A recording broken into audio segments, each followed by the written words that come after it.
앞이 캄캄해서 더 나아가기엔 너무 힘들어서 잠시 뒤를 돌아봤을 땐 내게 의지하는 사람들이 생각보다 더 많아서 다시 한 걸음 내렸지만 사실 나도 그리 강하진 않아 보이진 않아도 상처성이야 나 약해 보이기 싫어서 눈물을 삼키고 아무렇지 않은 척 살아가는 거야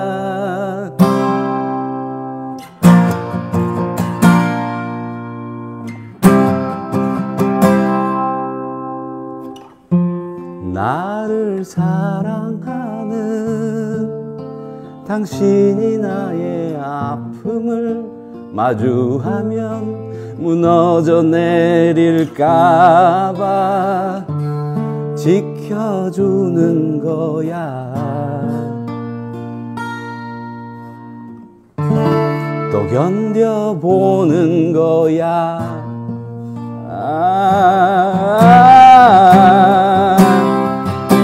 사실 나도 그리 강하진 않아 보이진 않아도 상처투성이야 나 약해 보이기 싫어서 눈물을 삼키고 아무렇지 않은 척 살아가는 거야 나의 간절했던 바람들과 때론 이기적이 앞당기던 길이 흐르고 흘러 그곳에 닿을 수 있다면 말하지 않아도 알고 있을 텐데 언젠 나는 결국 끝이 나겠지 그 뒤엔 무언가 날 위로해 주겠지 많은 걸 잃어서 이 모든 걸 이해할 수 있는 또 다른 내가 나를 맞이하겠지 그보다 나은 내가 기다리겠지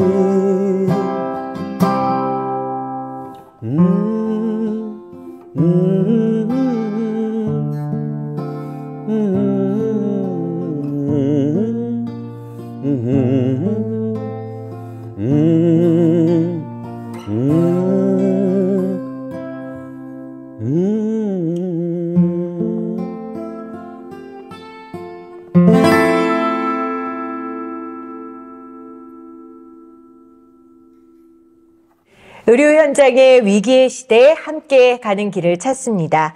환자와 동행하는 정신건강의학과 의사를 만나 의사가 지켜야 할 가치와 미래를 나눕니다. 안녕하세요. 대한신경정신의학회 특별기획 함께 가는 길을 묻다. 저는 진행을 맡은 김혜민입니다.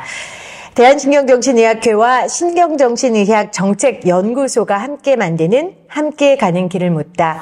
어려운 시간이지만 환자와 동행하며 또 새로운 길을 내가고 있는 우리 회원들의 이야기를 나누면서 그래도 앞으로 나아가야겠다라는 다짐과 결심을 하는 시간입니다.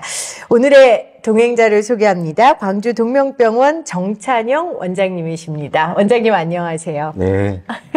원장님 어쩜 그렇게 노래를 잘하세요. 세상에 첫 곡으로 네. 열어주셨는데 네. 곡 소개 먼저 네. 해주세요. 우리 회원들 인사 중요하지 않아요? 지금 제가 너무 감동을 네. 받아서. 네.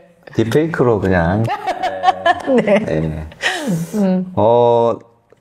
이 가사 말이 뭐 힘드신 분들에 대한 이야기이기도 하고 그렇지만 우리는 버티고 살아가는 거다라는 것이기도 하고, 또 우리 직업이 늘 고통을 함께 곁에서 지키다 보니까 대리 트라우마도 받고 또 소진이 잘 되는 직업이잖아요.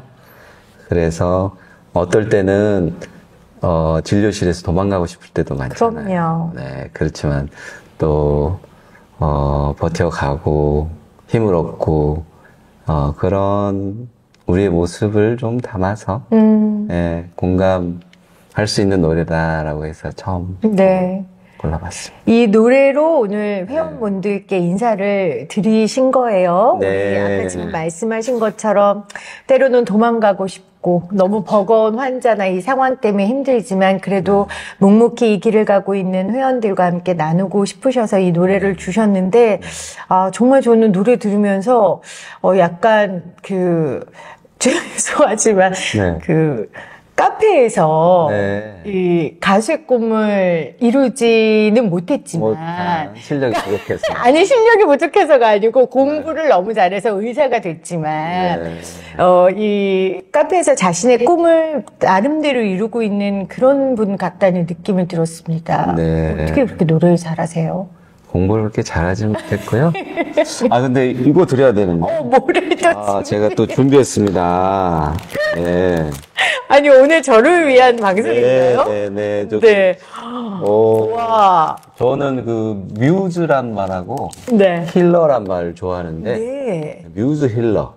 제가요. 우리 힐러의 힐러시고 어머나 세상에. 이렇게 이야기를 들어주시고 공감해주고 보니까 그 전에 했던 거 보니까 굉장히 공감해주시고 네. 이해를 잘 해주셔가지고 감사합니다. 네, 그래서 감사하다. 와. 이랬습니다. 욕을 얻어먹을 것 같아요. 다른 선생님들 부담스러우실 텐데 네. 따뜻한 존재에 감사드립니다 하고 이렇게 보내주셨는데 선생님 뮤즈라고 하셨는데 뮤즈는 보니까 명이 짧더라고요. 그래서 명이. 저는 네. 우리 대한신경정신의학회의 네. 동료? 동료로 하겠습니다. 뮤즈 말고. 정말 말고. 감사합니다. 네. 제가 사실은 이 방송하면서 저는 정말 너무 좋은 선생님들과 함께 제가 치유받는 시간인데 이렇게 오늘 이것까지 주셔서 너무 감사합니다. 근데 이게 있으면 제 미모가 가려지니까 이걸 잠깐 내리고 네. 버터가 초라해지니까. 네. 자, 우리 동명병원 정찬영 원장님과 함께 이제 이야기를 좀 본격적으로 나눠볼 텐데 네. 사실은 저희에게 너무 잔인한 연말 연초였습니다. 네. 그래서 이제 1월 달에 우리 선생님 모셨고 2월 달에 손님을 모시면서 누굴 모실까 하다가 이분만큼 적합한 분이 없다. 이래 선생님을 모셨는데 네. 초대를 이렇게 해드렸을 때 처음에 어떤 생각이 드셨어요? 그런 단단한 오해를 하고 계시구나. 네. 네, 그런데, 제가 또 아마 추천해주신 선생님, 백종원 선생님 비롯해서, 아마도 좀 특별한, 맥락이나 구석이 있다. 네네. 이렇게, 어떤 의도가 있으셨던 것 같고, 이렇게 살아가는 정신과 의사도 있구나. 하는 것을 또 이야기하는 것도 괜찮겠다. 그런 마음으로 왔습니다. 선생님 지금 핵심을 말씀하셨어요. 네. 이렇게 사는 정신과 의사도 있다. 사실은 이 유튜브 영상을 저희가 하는 이유는 바로 그거거든요. 네. 그냥 물론 전형적인 의사라는 말이 어떨지 모르겠지만 우리가 생각하는 그런 정신과 정전적인 의사 말고 세기를 내가고 있는 자신의 그 의료 현장을 개척해가고 있는 선생님들을 좀 모시고 있어요. 그래서 오늘 선생님과 함께 그 이야기를 좀 나눠보도록 하겠습니다. 네, 조금 아무튼 좀 이상할 수 있는 그런 이렇게도 사는 사람. 확실히 이상은 한 것 같아요. 지금 기타 연주와 꽃다발까지 이상은 꽃바구니까 이상은 하십니다. 그 동명병원 이야기를 좀 먼저 하고 싶은데요. 제가 이제 홈페이지를 가보고 깜짝 놀랐어요. 저는 이제 정신병원인 줄 알았거든요. 네. 근데 아니죠. 소개를 좀 해주세요. 그러니까 7개 과에 의사는 당직 의사까지 하면 한 14분 정도 근무하시고 240병상 그 재활의학과 신경과가 중심이고 또 종합검진 센터도 있고 그래서 내과, 양성학과, 가정학과, 외과 이렇게 구성되어 있는 병원이고요. 아마 이제 누구나 다 뭐 살아오는 과정에서 자기 사연하고 연결되는 그런 행동을 하기 마련인데, 어렸을 때 어머니가 재활 치료가 필요한 뇌출혈이 있었어요. 아하. 네, 제가 어렸을 때 또 아버지도 뇌경색이 있으셨고, 네. 근데 재활의학과 그때는 없었어요. 그리고 어머니는 또 일찍 돌아가셨고, 내가 왜 이걸 하고 있나 생각해 봤더니, 그런 것도 있겠구나. 그럼 그때에 뭔가 이런 종합적으로 환자를 케어할 수 있는 병원에 대한 욕구, 필요를 느끼셨던 거군요. 그런 명시적인 동기는 아닌 것 같은데, 지금 생각해보면. 예, 제가 처음에 개원할 때는 17년 전에는 정신건강학과만으로 개원했다가 조금 키우면서 바로 재활학과를 제가 선택을 하더라고요. 아, 네. 네, 뭘 같이 하면 좋을까?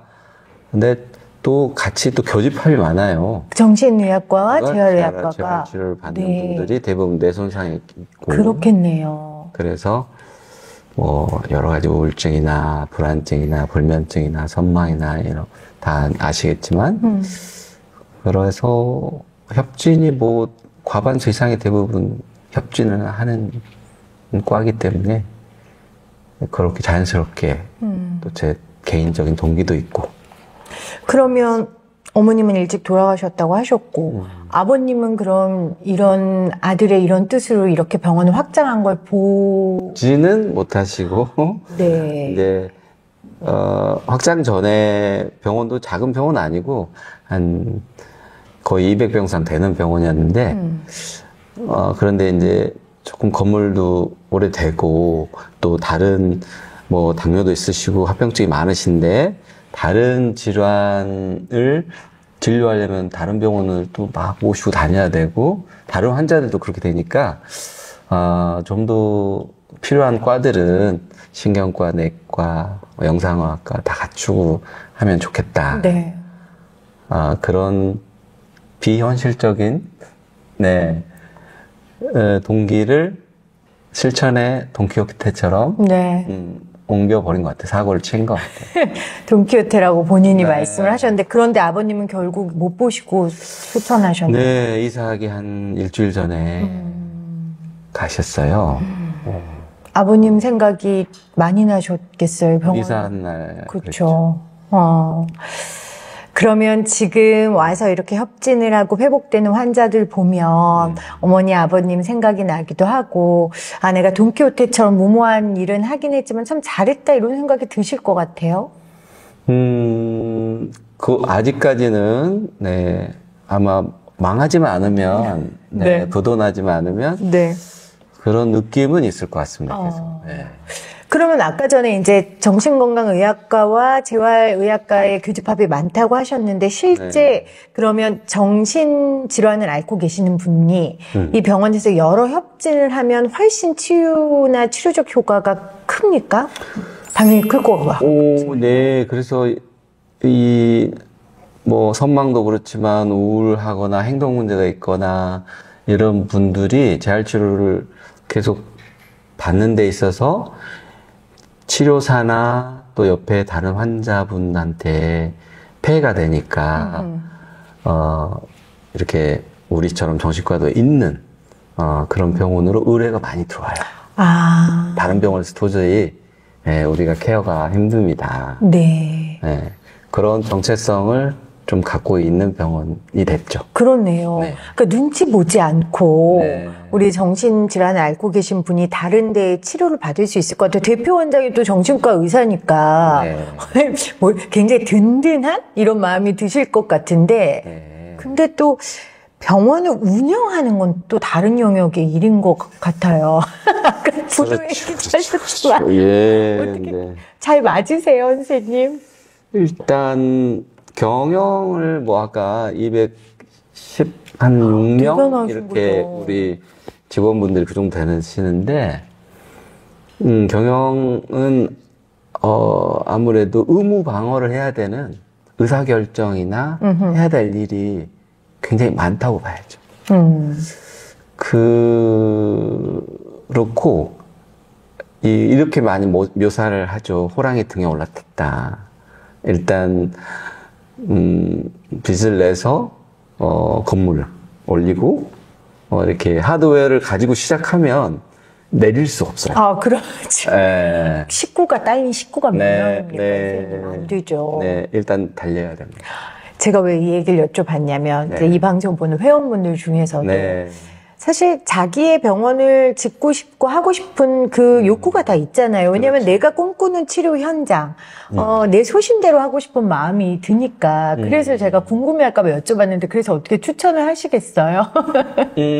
그냥 이런 인간이 있구나 참고를 하시고, 네. 네, 그냥 잘 마인드풀하게 잘 그냥 멀리서 지켜보듯이 오늘 이야기 들으시고 네. 곰곰이 생각해 보시는 게 네, 필요하다.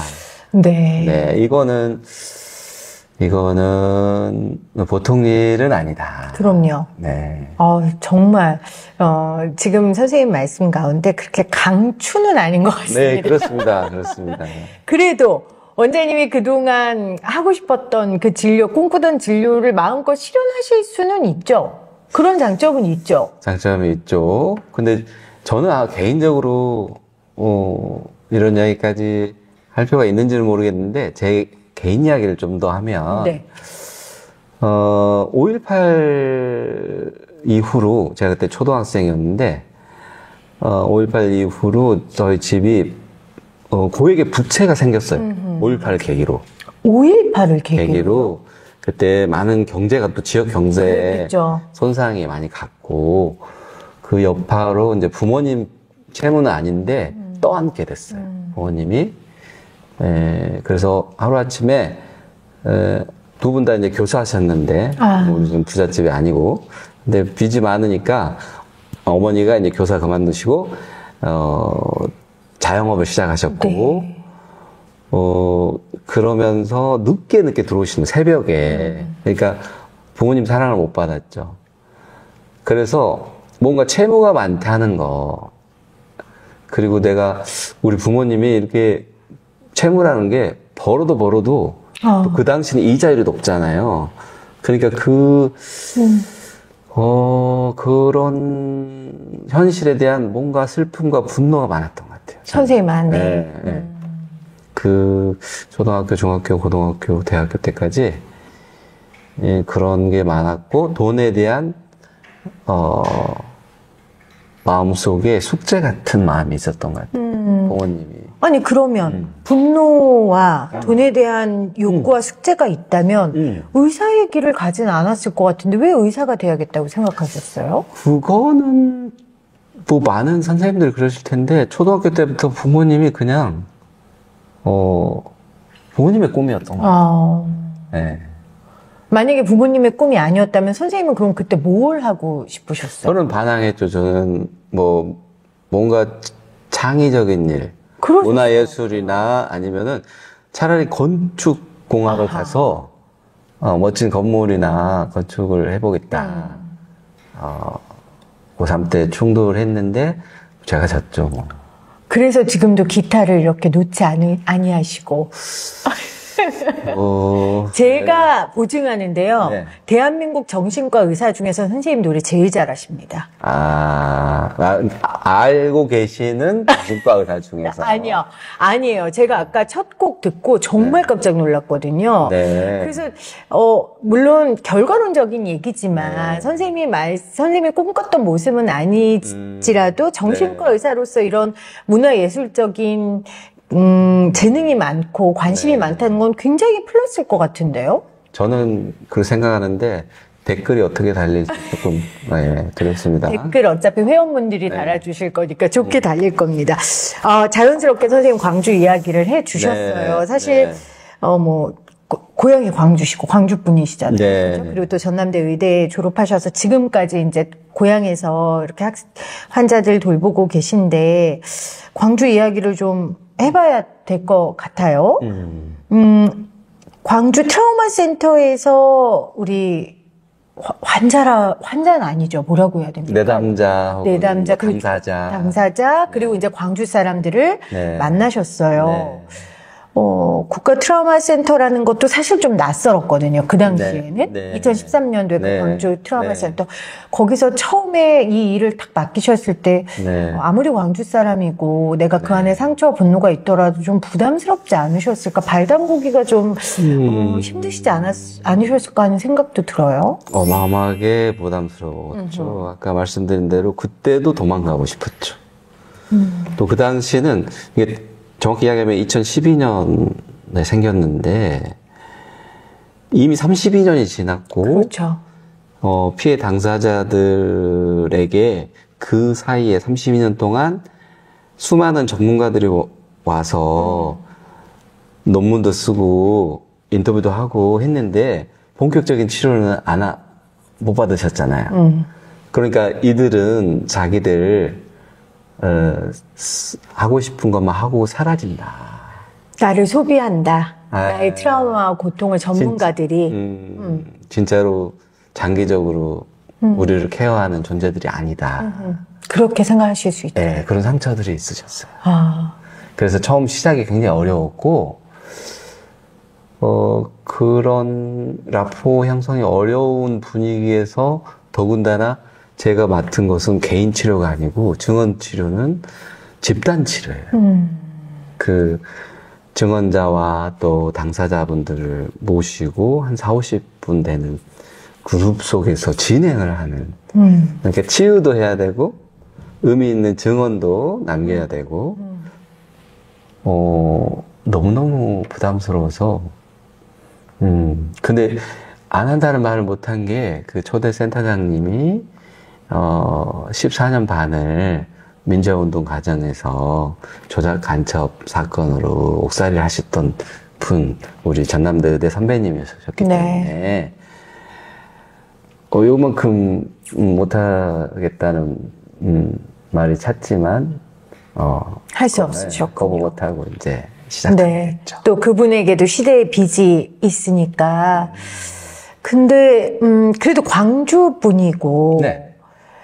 외지 사람이 아니잖아요. 그리고 초등학생이셨지만 그때의 기억이 있고 또 아까 설명하신 것처럼 부모님도 그 광주 5.18 때문에 이제 경제적인 어려움을 당하셨고 어떻게 보면 당사자일 수도 있는데 이게 이점이 됐을까요? 아니면 어려웠을까요? 그 치료에 개입하는 데 있어서. 이제 그래도 공감적인 면에서는 다른 지역에서 살았던 사람에 비하면 좀 공감적인 건 있었죠. 제가 또 같이 썼던 책에도 좀 소개를 했는데 초등학교 때 제가 봤던 공수대 모습도 네. 있고 또 주변에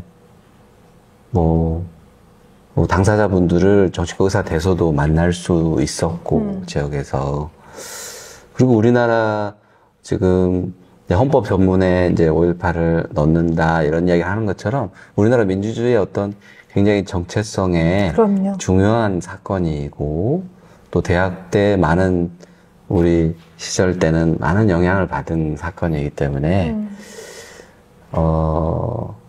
그래서 어쩌면 거부하지도 못했지만 부담도 엄청 컸죠. 그러셨겠어요. 네.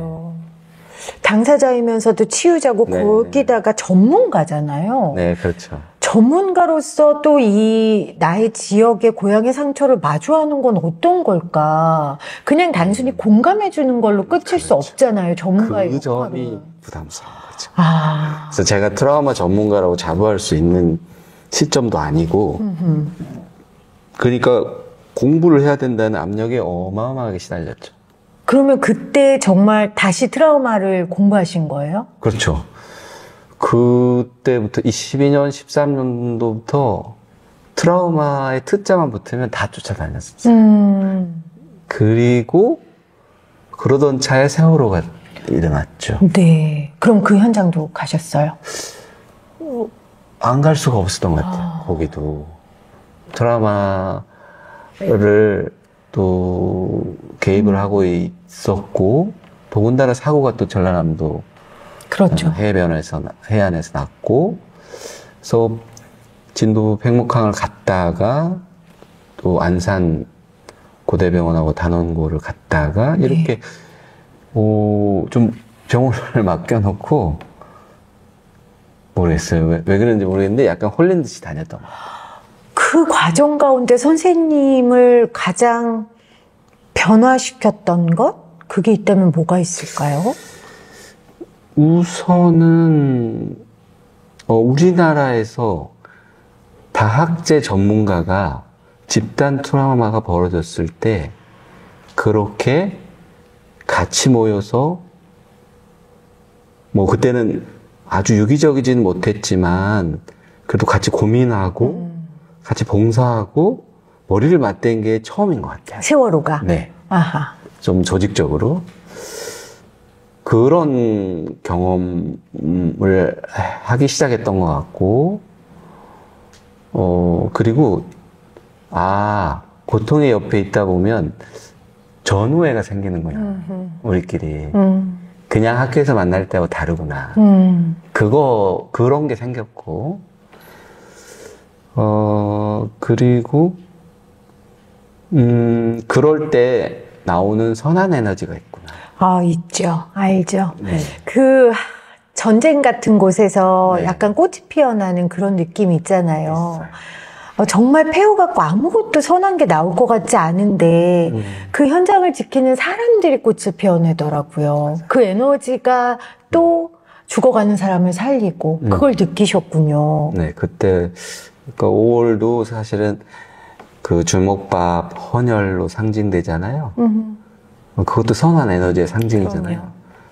그런 것을 생각을 자꾸 더 하고 있던 터에 또 그 다니면서 그걸 많이 느꼈죠.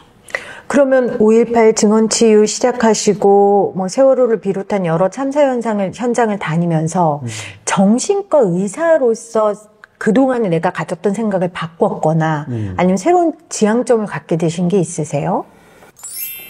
우리가 진료실에 앉아있을 때는 개별의 고통과 트라우마 혹은 가족 단위 정도 보잖아요.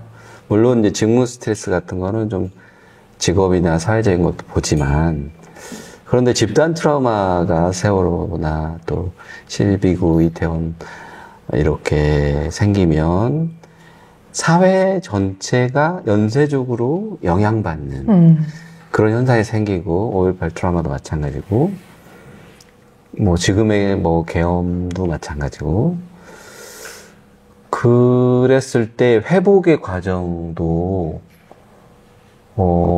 개개인을 도와드리는 것도 있지만 사회적으로 공동체적으로 회복 탄력성을 회복해가는 그런 차원이 느껴지고 보여지고 또 뭔가 제가 계속 진행해온 게 또 집단 세팅의 그 프로그램이었기 때문에 그런 걸 녹아내려고 하게 되고, 또 이제 그렇게 하다 보니까 그런 관점의 인터뷰, 언론 취재도 들어오게 되고, 그래서 사회적 담론에 대해서 사회적인 회복에, 집단 트라우마의 사회적 회복의 사회적 담론들, 그게 뭔가 원인 규명하고 재발 방지하고 사회적 담론이 뭔가 정의와 민주주의에 맞게 흘러가고, 그리고 책임자는 책임 문제도 조금 명확히 하고, 이런 사회적 담론들에 대해서 개념들을 갖게 되는 계기였던 거예요. 그러면 선생님, 이제 원인 규명, 재발 방지, 뭐 책임자 확실히 하는 거, 이제 이런 것들은 사실 이제 정신과 의사가 할 수 있는 건 아니잖아요. 그러면 이런 사회적 트라우마를 가진 환자들을 정신과 의사로서 어떻게 접근하고 치유하셨을까, 이게 궁금해요. 굉장히 뜨거운 감자 같은 부위인 것 같아요. 그러니까 저희 선배 정신과 선생님들도 어떤 분은 그 세월호 천막 앞에서 피켓을 들고 계셨어요. 선배님 중에. 그리고 그거를 또 비판하는 선배님도 계시고.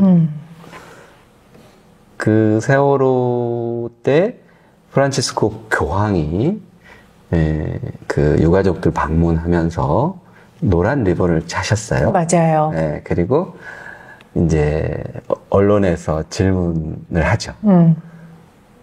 노란 리본을 차는 거는 중립에서 벗어난 거 아닙니까? 이렇게. 교황이 이렇게 대답하죠. 인간의 고통 앞에 중립은 없습니다. 고통이 말하고 있는 것을 함께 말할 수 있어야 됩니다. 그래서 리본을 찾습니다. 네. 오문현답이네요, 정말. 그 말을 저는, 계속, 이 정식 의사가 어디까지 그런 일에서 할 수 있는 게 있을까라고 하지만 우리는 고통이 사회적으로 의미 없이 잊혀지는 것을 피해자들, 당사자들은, 유족은 가장 두려워한다. 그걸 말씀하시는 게 정신과의 역할이군요. 네. 그러니까 증언을 하면서도 이 희생의 의미를 집단이 같이 찾아가는 거예요. 아하, 그 길을 만들어내는 역할. 그렇지 않으면 고등학생 아들이 최후 도청에서 총에 맞아 죽고, 또 수학여행을 가다 죽고, 이런 희생들 앞에서 그런 희생이 그냥 희생양으로 잊혀지게 둘 수 없는 부모의 심정을 그 외상적 비탄에 젖었지만 그들은 삭발을 하고 또 막 뭔가 외치면서 무엇을 찾으려고 몸부림을 할까, 이런 거를 보게 되고, 이번에도 그 한강에 소년이 온다 소설에 그 동호라는 인물을 그가 이제 최후 도청에서 항전했던 고등학생의 분의 인물인데, 그분의 어머님이 84세세요, 올해. 근데 그분이 최근 고관절 수술해서 지팡이 짚고 다니시는데, 이 계엄군이 TV에 나오는 걸 보고 너무너무 화가 나셔가지고 그 지팡이로 막 텔레비전을 막 때릴 뻔했대요, 자기 집에. 그리고 너무 가슴이 답답하셔서 그 걸음도 불편하신데 이 추운데 광장에 나오셔서 그렇군요. 이렇게 악을 쓰고 그래야 또 살 것 같다고. 그 내 아들의 목숨과 맞바꾼 민주화 운동인데. 민주주의가 다시 무복주되고 돌아가는 것이 너무 화가 나시는 거예요. 그 한강 소설에 그 어머님이 이제 아들 장례를 치르면서 옆에 있는 풀을 이렇게 뜯어서 자기도 모르게 너무 괴로우니까 먹고 토하고 근데 자기는 그게 기억이 안 났다. 저는 그 장면에서요 진짜 얼마나 울었는지 몰라요. 그러니까 한강 작가가 너무 문학적으로 표현을 했다고 말할 수 없고 이건 완전히 다큐다. 근데 그분이 지금 그 실존 인물인 그분이 지금 이 사태에 너무 분노하셔서 피를 토하는 심정으로 지팡이를 짚고 나오신 거잖아요. 실제 지금 이 계엄 이후, 비상계엄 이후 광주 분들의 트라우마가 저는 다시 건드려졌을까 봐 너무 걱정되는데 선생님 찾아오는 환자분들도 많으세요? 그렇죠. 그러니까 그때 이미 초, 중, 고등학생 이상이었던 분들은 명시적으로 다 우리가 시내에서 탱크, 총소리, 가두방송 소리, 그리고 실제로 죽는 사람들을 경험했기 때문에 계엄군의 그 군복을 봤을 때 44년이 지났지만 감각적으로 몸이 기억하는군요. 그냥 건너뛰어서 그걸 보게 되고, 그래서 그렇게 아까 그 동호 어머님뿐만 아니라 올 어머님들이 다 나오셔요. 95세도 계셔요, 그중에는. 그래서 나와서 서로 얼굴 보고 같이 약서고 나면 좀 살 것 같다.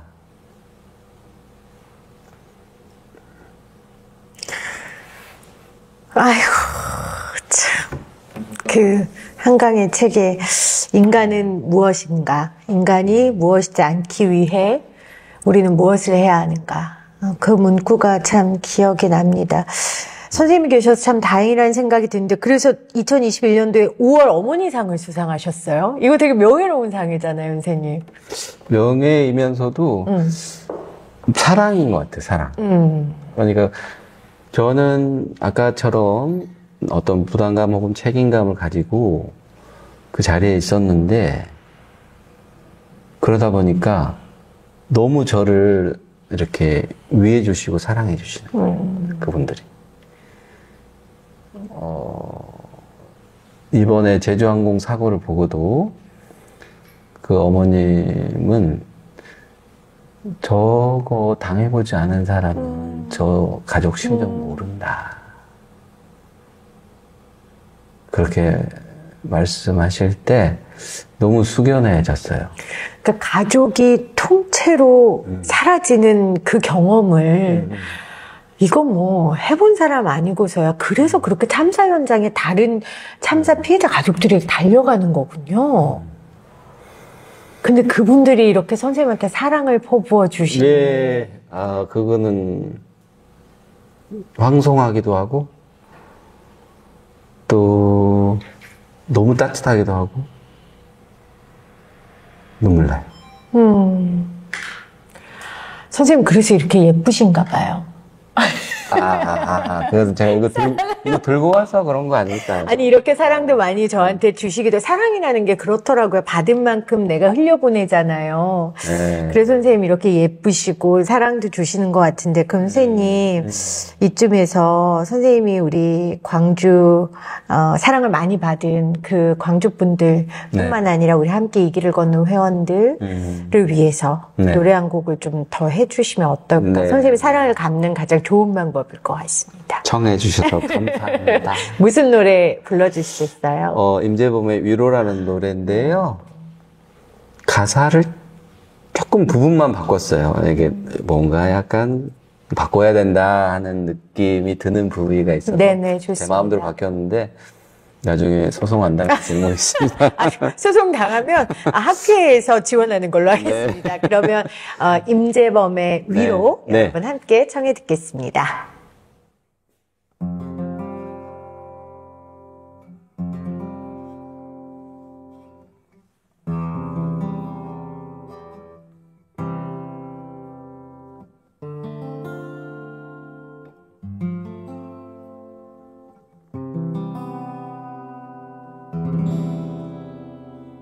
숨죽여 우나요 그 불 꺼진 방 안에서 혼자서 우는 그대 얼마나 힘든가요. 물새듯 빠져나간 그 희망과 노력들이 허한 표정과 한숨 남겨줬나요. 그댄 충분히 잘하고 있어요. 괜찮아요. 쉬어가도 끝난 게 아니니까. 캄캄한 아침 무거운 매일 끝없는 미로 속을 걷는 우리들. 허나 결국 그대는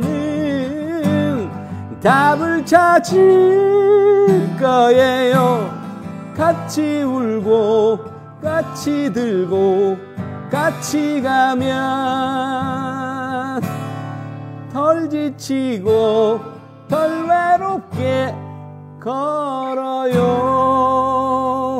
더지는 생각들로 잠 못 들고 힘든가요. 말해요. 그 마음 온몸으로 들을게요. 가슴 속 불덩이가 후자던 숨을 짓누르면 뛰쳐나가 밤새 뛰던 미친 밤 그댄 넘치게 잘하고 있어요.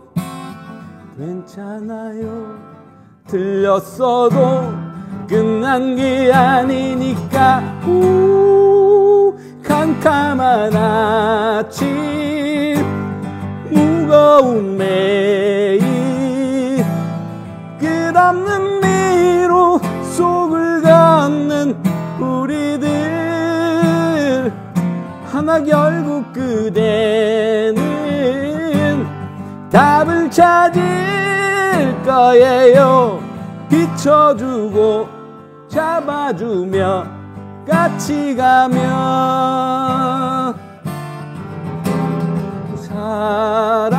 사람마다 계절이 있어요. 내 계절에 활짝 피게 정신은 맑게 햇볕에 서서 그때를 기다려요. 소중한 사람 그대 빛나는 사람 조금만 더 힘내요. 같이 들고 같이 가면 덜 지치고 덜 외롭게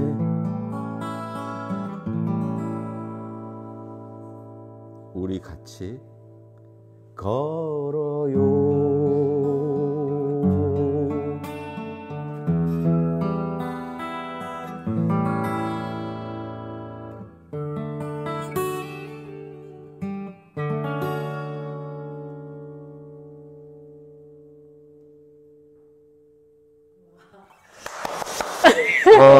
예. 특히 제가 막 환호와 박수를 네. 정말 쳐드리고 싶어요. 아니 그 가사가 같이 가면 덜 지치고 덜 힘든다 이게 너무 와닿았어요. 네.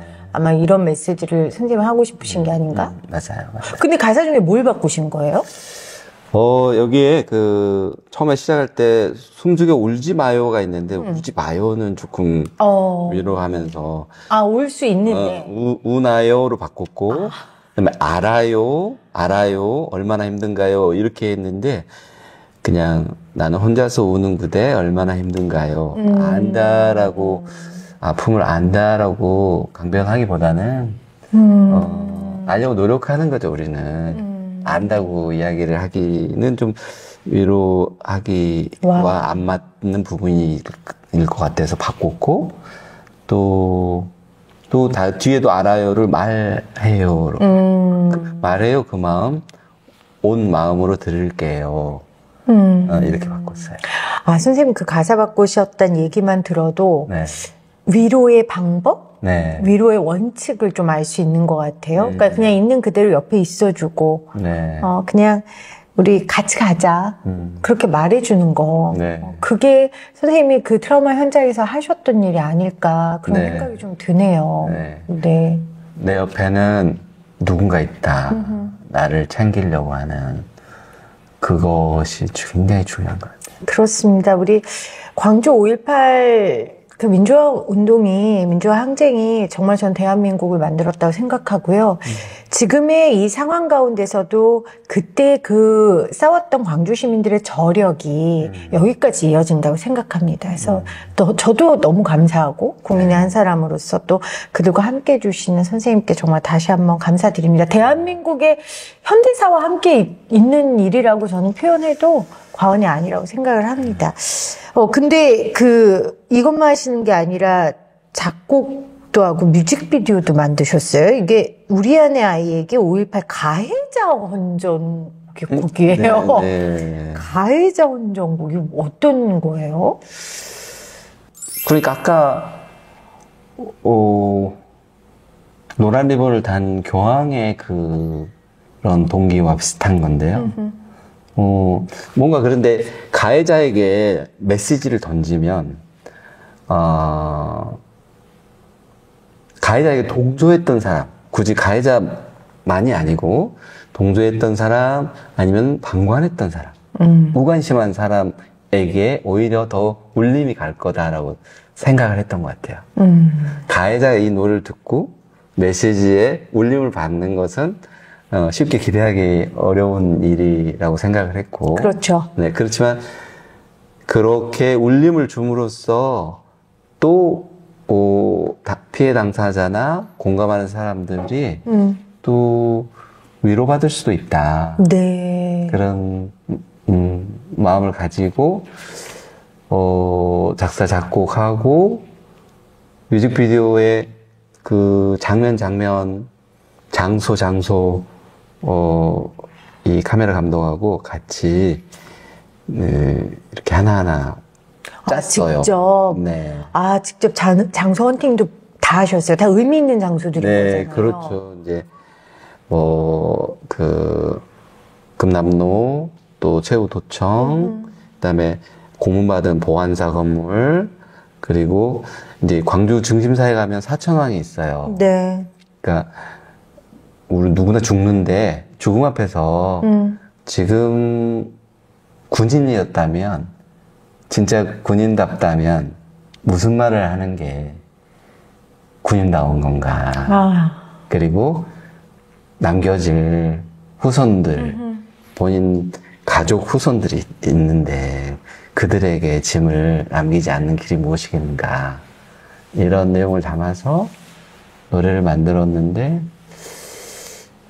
그래서 그런 어쨌든 그런 게 조금 이야기해 주시는 분들도 많고. 네. 네. 선생님, 근데 이 메시지가요. 네. 지금 2024년 2월 지금 우리에게 유효하다는 게. 네. 저는 지금 그 계엄군들한테 말씀하셨던 메시지가 지금 수많은 가해자 편에 서는 네. 이건 정치적인 얘기가 아니잖아요. 그렇게 돼버렸어요. 네. 지금 그 얘기가 너무 유효하다는 게 굉장히 기분이 참 묘하네요. 다시는 이 이야기가 유효하지 않았으면 좋겠습니다. 역사가 반복되지 않았으면 좋겠는데, 실제 그래서 이 노래에는 그 가해자가 반성을 합니까? 그래서 이 노래는 수의를 입혀요. 가해자를. 뮤직비디오에서. 네, 그 죄수복을 입히고 죄수 번호도 있고. 왜냐하면은 그 망월동 희생자들 묻힌 곳에 등장하게 하려면 그냥은 안 되겠죠. 그렇죠. 그래서 수의를 입혀서 그럼요. 오시게끔 해서 흰 고무신을 신고 수의를 입고 모르겠어요. 그런 콘티를 짜면서 이게 공감에 뭐 한강의 소년이 온다도 그렇지만 공감을 더 많이 할 수 있는 그런 방법이 뭘까를 고민하는 게 제가 노래 부르는 이유기도 하고 강의하면서 노래도 부르고 또 병원에서도 병실에 기타 메고 들어갈 때가 있어요. 와, 너무 좋겠네요, 환자들은. 뭐 자주 그러는 건 아닌데 그건 자주 그러면 그건 좀 그건 그건 안 돼요? 제가 즐거운 일이 돼버리니까. 그렇죠. 근데 선생님, 저는 이런 생각을 해요. 이 문화가 주는 엄청난 치유의 힘이라는 게 굉장히 크고, 그리고 지금 제가 앞서 말씀드렸지만 이렇게 비상계엄 같은 상황 가운데 국민들이 온몸으로 막아낼 수 있었던 건 그 광주 민주화 운동이라든지 아니면 우리 여러 민주화 항쟁들을 담은 영화들, 그 학습이라고 생각하거든요. 맞아요. 그리고 그 노래들, 노래패들이 부른 노래들, 그 힘이 분명히 있다고 생각합니다. 그러니까 정신과 의사가 할 수 있는 영역 말고 더 이상의 영역을 선생님, 이건 진짜 달란트잖아요. 근데 밴드 활동도 하셨다고요, 대학교 때. 그때 뭐 하셨어요? 기타. 보컬? 기타. 보컬도 굉장히 훌륭하신데? 아마. 겸손. 그때는. 그때는 이렇게 훌륭하지 않았나요? 네. 연습을 많이 하셨군요. 연습하고 있습니다. 지금도 노래 부르는 거 좋아하세요, 선생님? 아무래도 악기만 연주하는 것이 아니고 메시지가 들어있잖아요. 그렇죠. 노랫말에는. 그래서 많은 걸 공유하기 좋은 것 같아가지고. 그래서 제가 이제 지난해 12월에 저희가 이제 매해 임세훈 교수 추모의 밤을 하는데 네. 그때 선생님께서 오셔서 네. 그 임세훈 교수님을 향한 글을 네. 선생님이 읽어주셨는데 네. 이분 굉장히 이제 문학적 소양이 뛰어나다 이런 생각을 했거든요. 그 메시지를 담을 수 있는 네. 능력이 있으시다 하셨는데 자연스럽게 좀 임세훈 교수님 얘기를 좀 네. 하면 좋을 것 같아요. 네. 임세훈 교수님을 생전에 아시지는 못했죠. 네. 개인적으로는. 없어요. 근데 임세훈 교수님의 그 죽음이 굉장히 선생님한테 의미가 있었나 봐요. 네. 뭔가 그 칼. 임세훈 선생님의 몸을 관통한 그 칼이 너무 오랫동안 선명하게 제 마음속에 떠올랐고 그 칼은 우리 자화상이 아닌가 그런 생각도 많이 했어요. 우리 진료 현실의 자화상이고 또 우리 환자분들의 자화상, 치료적 환경의 자화상, 그리고 우리가 어떻게 살고 있는가 하는 사회의 자화상이 아닐까. 그리고 실제로 저가 이제 정신건강학과 개원을 한 이후로 자위입원 환자가 대부분이었어요. 거의 한두 분 빼고는 네. 자위입원으로 쭉 17년 전부터 그렇게 오다 보니까 좀 흔히 이야기하는 클러스터 B, 그러니까 조금 자기 주장이 강하고 공격적이기도 하고 그런 분들도 많이 오셨어요. 자율적으로 입원할 수 있는 곳이니까. 그러다 보니까 그런 분들이 통제가 안 될 때는 조금 드럼도 있을 수 있고. 부딪히고 그럼요. 그러면서 협박도 많이 하시고 그런 위험한 일들이 많아서 평소에 느꼈던 두려움이 또 그 칼에 감정이입을 제가 할 수 있었던 것 같고. 그러니까 임 교수님이 당한 일이 남의 일 같지 않고 그렇죠. 이건 뭐 나의 일이 될 수도 네. 있다라는 생각이 들었기 때문에 나의 가족의 일이 될 수 있다. 그리고 실제로 국회 토론회를 했어요. 또 부산에서도 한번 돌아가셔서 또 맞습니다. 그런 문제를 가지고 그때 이제 또 발표자로 초대돼서 국회에서 발제를 했는데 그때 여선생님 그냥 혼자 외래 진료하신 여선생님도 오셔서 그 이야기를 같이 해주셨는데 제가 겪은 일의 유형을 발표했는데 거기 절반을 여선생님 여직원밖에 없는 외래를 보는 그런 클리닉에서도 그런 경험을 하고 산다. 있었군요. 그래서 아마 우리가 뭐 지금은 인프라가 이제 제가 시작할 때 17년 전보다는 좀 더 나아지고는 있지만 그래도 우리는 또 그런 안전에 대해서 늘 대비하고 그렇지만 또 이게 잘못하면 또 환자분들의 낙인이 되니까 그렇죠. 네. 또 상처니까 가족분들한테 네.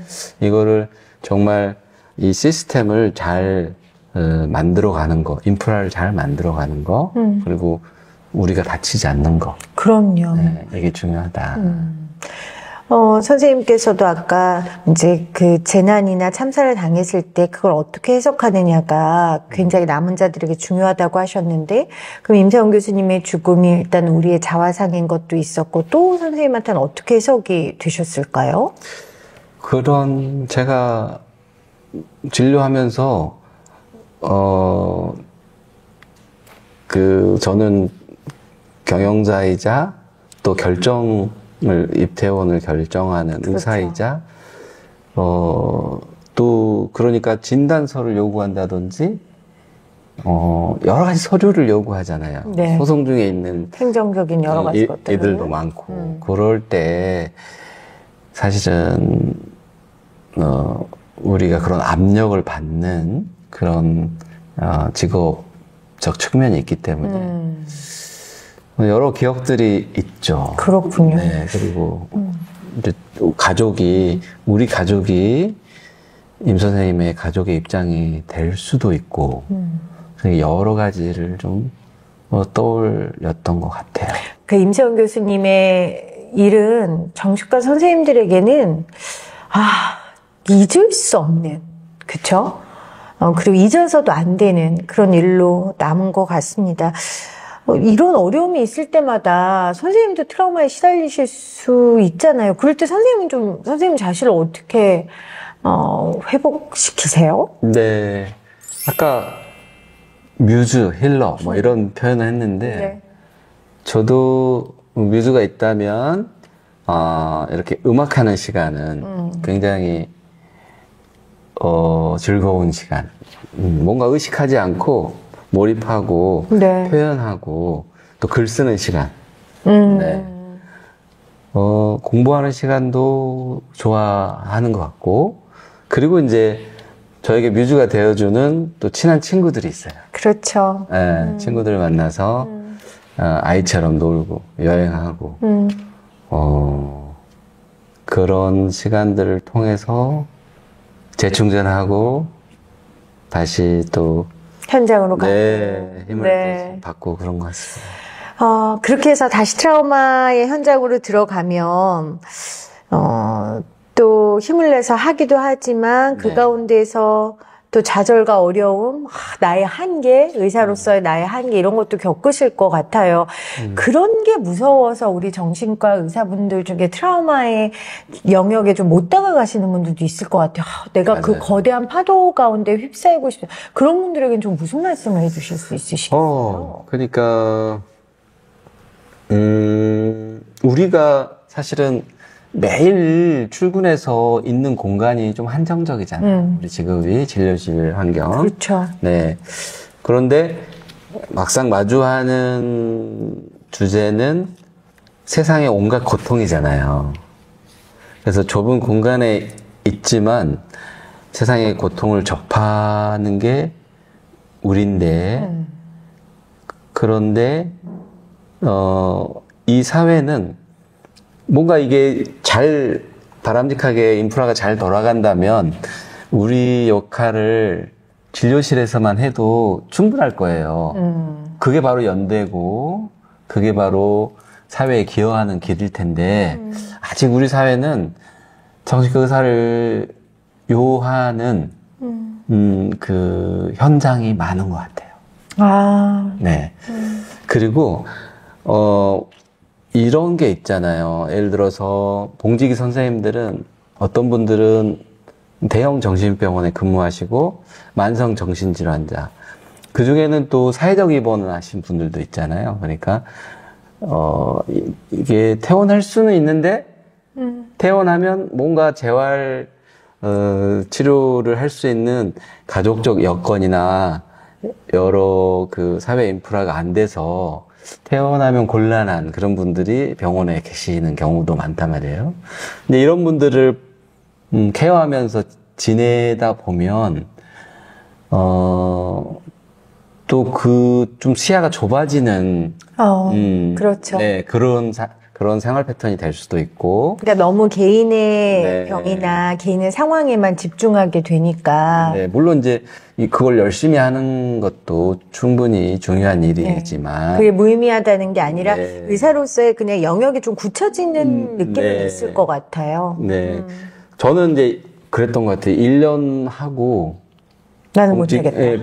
봉지기 대형 정신병원에. 그러실 것 같아요. 1년 선생님은. 하고 그냥 더 네. 못할 것 같더라고요. 그래서 네, 그냥 그러실 것 나왔어요. 같아요. 네. 그때는 더 인프라가 아하. 안 좋아서 사회적 입원이 너무 많아가지고 좀 환자도 많이 그냥 이렇게 담당을 해야 되고 하니까 그랬던 것 같고, 그리고 이제 만약에 외래만 보시더라도 하루에 30명, 40명, 50명 이상 이제 보다 보면 아무래도 깊은 이야기 못 하고, 그렇죠. 예, 약물 치료 위주로 한다든지 이렇게 되다 보면 뭔가 내가 시간 앞에서 혹은 하는 일 앞에서 존재감이나 성장감이나 유능감이나 어떤 이런 의미라든지 이런 것들이 조금 좁아드는 수가 있는데, 트라우마와 죽음, 이런 것들이 정신과 의사를 요구하는 상황은 저한테는 뭔가 돌파구가 됐어요. 일깨움이나 정체성이나 뭐 배움에 있어서도 그렇고 아까 이야기한 사회에 내가 정신과 의사로서 역할을 하고 또 배우고 정체성을 우리는 사실은 트라우마도 한 개인에게 정체성을 주잖아요. 그렇죠. 내가 어떤 역경을 겪었는가, 그리고 그걸 어떻게 극복했는가가 그 사람 이야기의 중요한 부분이잖아요. 사회도 그렇잖아요. 아까 5.18 이야기했듯이 우리나라 민주주의에서 트라우마가 많은 걸 이야기해주고 있잖아요. 우리가 그걸 극복해 오는 과정이. 그런 것처럼 그 사회의 집단 트라우마나 어떤 트라우마의 현장에 우리가 뭔가 함께 할 수 있는 거는 같은 전문가끼리 전우회를 만드는 기회이기도 하고, 네. 또 뭔가 좀 사회에 대해서 더 생각할 수 있는 그런 우리 진료실에만 접어들지 않는 그런 자극도 되고, 네. 그렇게 되는 것 같아요. 그리고 트라우마가 그런 걸 망라하고 있는 것 같아요. 아까 선생님이 진료실 내에서만이 아니라 진료실 밖에서도 우리를 필요로 하는 현장이 많다. 저는 네. 그 말 하나로 네. 표현이 되는 것 같고, 전에 저희 방송 출연하셨던 김현수 선생님이 전문가의 정의를 그렇게 하셨어요. 필요로 하는 곳에 가서 제대로 된 역할을 하는 것. 저는 그게 굉장히 와닿았거든요. 근데 지금 필요로 하는 곳이 사회 곳곳에 너무 많다. 네. 그 말씀을 해주신 것 같아요. 그러니까 정신과 의사로서 존재감과 효능감과 의미를 더 찾고 싶으신 분들은 이 영역으로 와라. 네. 맞나요? 맞아요. 우리는 소진되기 쉽고, 네. 네. 우리는 대리 트라우마 쌓이니까 그냥 그런 데는 더 안 가고 싶어. 그런 마음이 당연히 들죠. 할 수 있거든요. 그런데 의외로 그런 곳에서 힘든 시간들이 있지만 아까 그런 선한 에너지라든지 네. 배우고 또 받는 사랑이 많은 것 같아요. 아, 그게 너무 네. 느껴져요, 선생님. 네. 아마 그 에너지가 우리 회원들한테 잘 전달됐을 거라고 생각하고요. 그러면 이 방송을 듣고, 나 한번 해봐야겠다. 트라우마 영역에서 좀 트라우마 연구하고 내가 네. 좀 치유하는 힐러가 돼야겠다 하는 분들한테 꼭 당부하고 싶은 말씀이 있으세요? 그러니까 트라우마톨로지, 트라우마와 관련된 그 학문은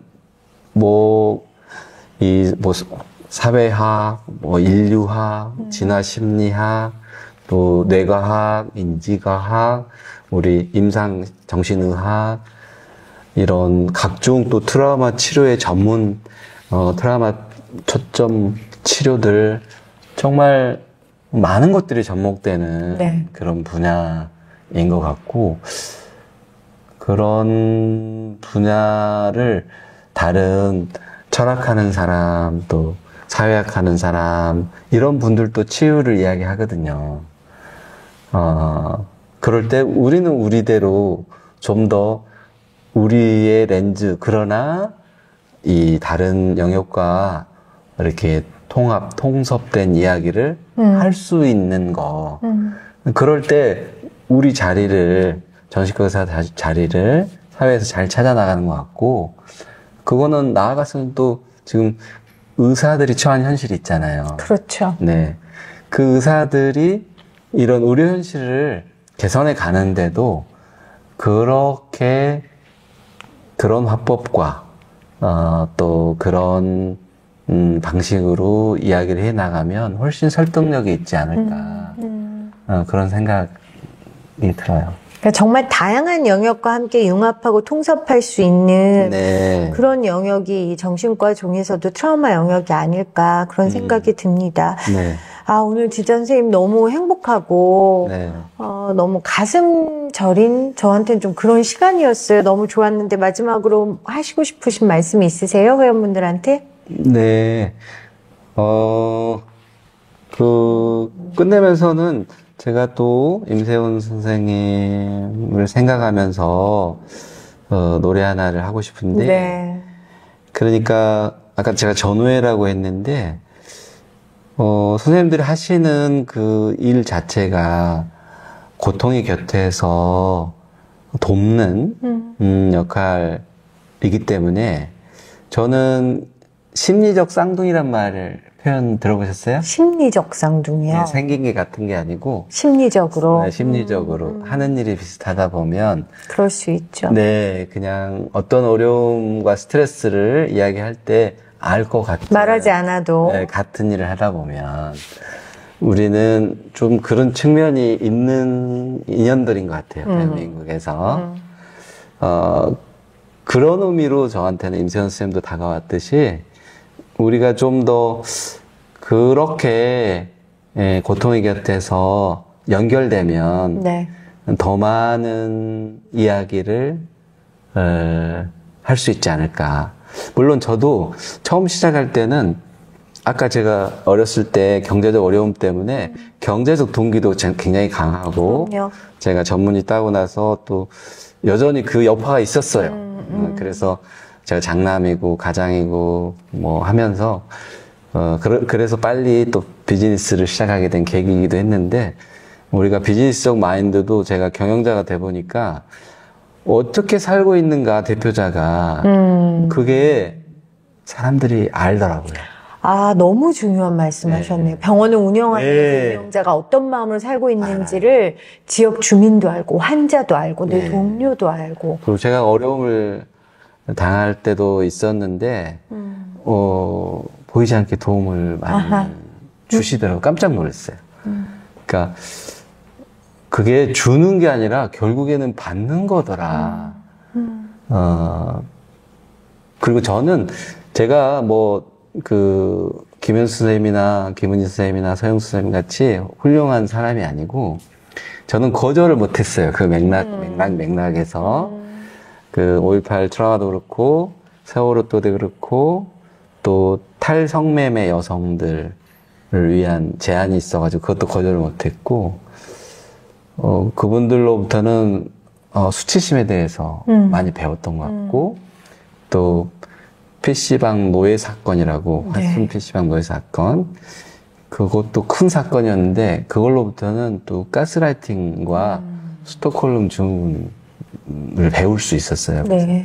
제가 도망갈 수도 있었는데 도망가지 않았다. 그 맥락에 놓였기 때문에 제가 배울 수 있었던 것들이 있었다. 네. 그냥 그런 사람도 있다 하는 걸 참고해 주시면 네. 네, 좋을 것 같습니다. 도망갈 수 있었지만 도망가지 않았다. 의사로서, 시민으로서의 책임이었던 것 같습니다. 또 우리 회원들을 향한 그 사랑은 선생님의 마지막 곡으로 어떤 곡 그래서 불러주실 거예요? 뒤끝이라는 말씀을 자주 하셨죠. 세상이 지금 뭔가 악성 나르시스트에 의해서 많이 상처받고 있는 것 같은데, 뒷것은 그 반대죠. 다른 사람을 빛나게 하고, 그분이 만든 노래 중에 친구라는 노래인데요. 네. 우리는, 아까 제가 말씀드린 것처럼 이 가사 말에 무엇이 산 것이요, 무엇이 죽은 것인가. 그리고 눈앞에 어른거리는 친구의 모습. 그 가사말이, 아까 심리적 쌍둥이처럼 느껴지는 네. 임 선생님 비롯해서 또 이번에 제주항공 현장에도 달려가신 분들이 있어요. 그냥 그걸 느끼는 것 같아요. 그 친구의 느낌. 친하지는 않더라도 그걸 느끼는 것 같아요. 같은 눈으로, 같은 마음으로 이 세상을 바라보고 사는 우리의 동료들 이기 때문에 그 심리적 쌍둥이라는 표현을 쓰실 수 있었던 것 같습니다. 네. 우리 선생님 말씀하신 것처럼 이 방송을 보고 계신 수많은 심리적 쌍둥이, 네. 우리 정신과 전문의 선생님들 그리고 우리 전공의 선생님들 올 한 해도 또 힘을 내시고 다음 달은 또 3월 봄이니까요. 오늘 선생님 노래를 들으면서 그 봄을 기다려 보도록 하겠습니다. 오늘 선생님 함께 해주셔서 너무 고맙습니다. 감사합니다. 감사합니다. 검푸른 바닷가에 비가 내리면